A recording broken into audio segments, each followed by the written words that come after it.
pull on another, and everything feels it. We all feel it. The more we try to control nature, the more those threads are stretched to fraying point, especially at climate level. If Mother Nature was in the world's boardroom, what would she say?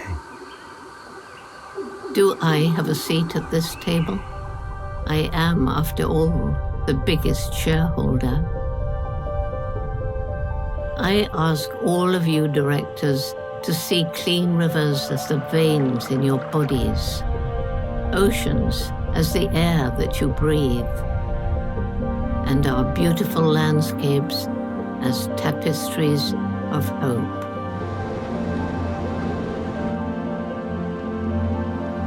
How do you propose to have a sustainable economic plan without a real biodiversity plan?